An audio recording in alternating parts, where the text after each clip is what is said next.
Hello and welcome to UMD News Analysis. I am Shmalis Marasa.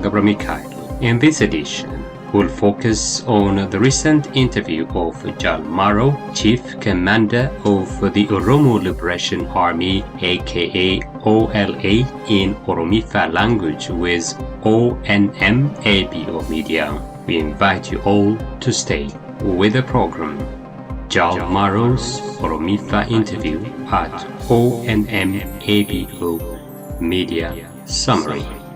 This is a summary of Jal Maro Diriba, aka Diriba Kumsa's Oromifa interview at ONMABO Media. Jal Maro Diriba, the Commander-in-Chief of the Oromo Liberation Army OLA, is one of the influential young Oromo leaders who took arm against the incumbent Ethiopian government fighting against suppression and oppression. UMD Media will present to you in a manner that suits its viewers and listeners, focusing on major points raised during the interview session. This is UMD Media News Analysis with me, Shmalis Marasa. Stay tuned.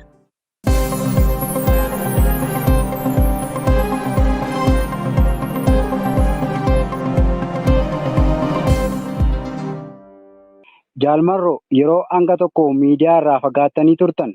Kanaafis uummanni Oromoo bal'aan isin iyyaafachaa ture. Ka'umsumaaf akka ta'utti Jal Maroonis ta'e woboon eessa turan, maalirra turanis? Ayyee fayyaa ta'e jaala kiyyaa miidiyaa irraallee egaa yeroo dheeraa waan sadeen natti hin fakkaatu.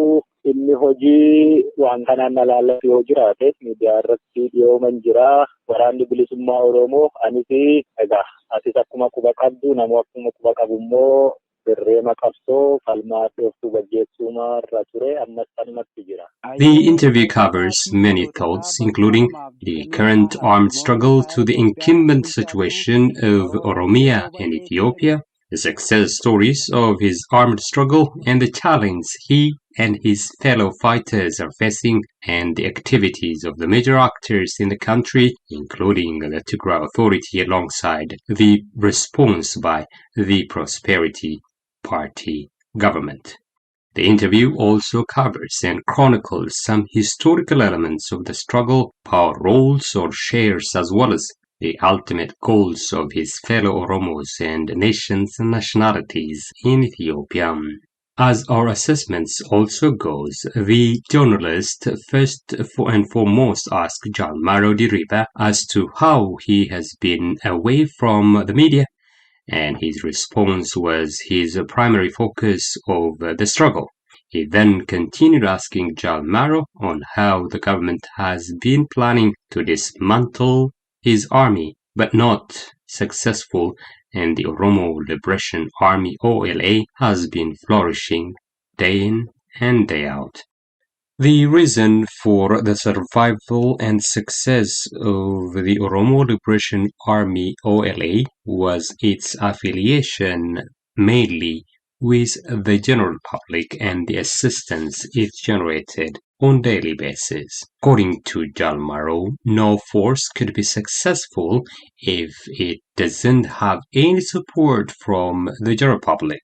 Because of the suppressions and oppressions from the government, the people of Oromo have been and still ready to sacrifice their lives for the sake of liberty and independence. When it comes to the incumbent government, it took away all these scenarios out of the calculation.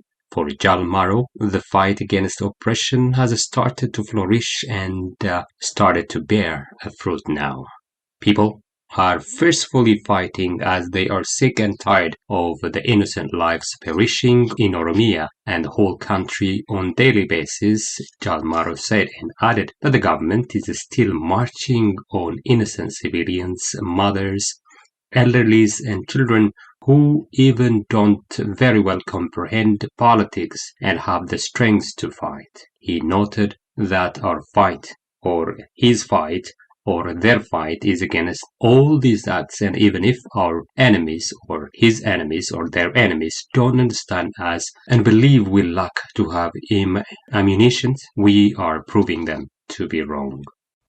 The journalist also asked Jalmaro the peace deal which was initiated between the federal and the Tigray forces and the coalitions that his army has with the latter, that is, the Tigray forces. He asked what value it could add to the struggle. For Jalmaro, the incumbent government, the empire as he calls it, is currently in a bad condition.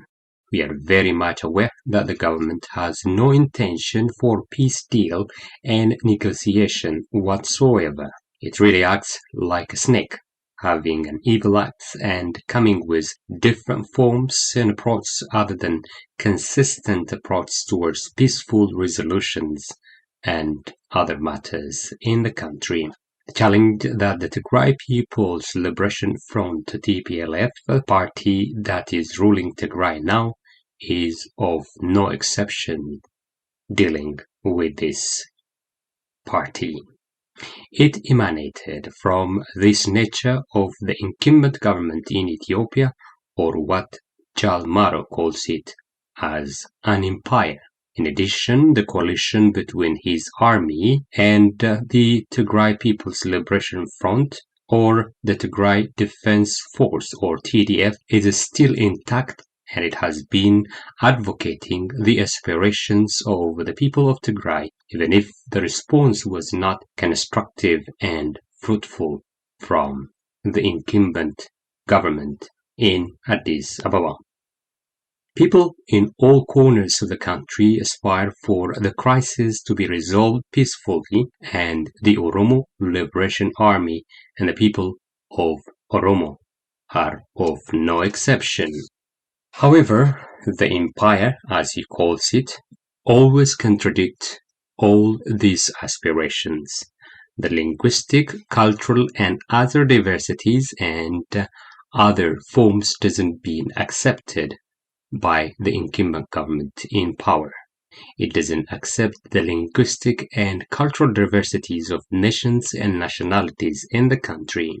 It rather wants to continue the aspirations of the empire known for its oppression and suppression of the people of that country.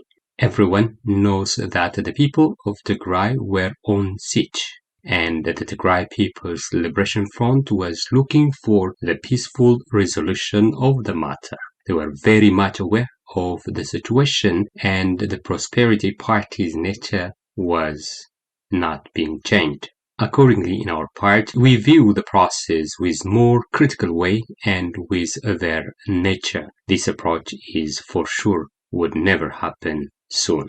In addition, the siege in Tigray has been there for quite a long time. On top of that, the second round of war has been erupted and airstrikes have been observed attacking innocent civilians. As well, this government has been killing innocent civilians over the last 4 years, as we know.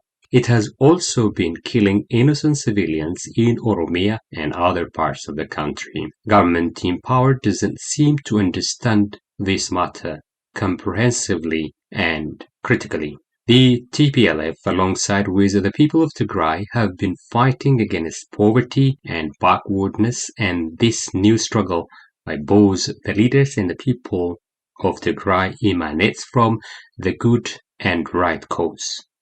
The horrific dictatorship has been prevailing in the country, as we observe. ONM-APO Media's journalist also asked Jalmaro as to how one of the Prosperity Party's high-ranking official, Oromo has said regarding the national dialogue where all parties are expected to be included, and his view on that matter. Jalmaro's response was that Prosperity Party has been naming his army or forces as Shani, which we don't even acknowledge or understand even, and the reason for the call is because of the pressure that it is getting. The only way that the Prosperity government to sit for peace deal is by twisting its arms through force and force only, and that of Oromo comment is not a genuine one, as we could sense or understand. Asked about how the role of the Oromo people in the country's role in the country's politics in the past, he mentioned for the Tigrayans and the Amharas to have been spearheading the leadership role and were at the realm of power in the country over the past hundreds of years. In this regard, the Oromos have also been in the leadership but were not in the decision-making stage, but assisted the people in power in one way or the other. Our intention now is therefore to realize Oromo's intent of realizing the intended power it really deserves. Our struggle in this regard is bearing fruit.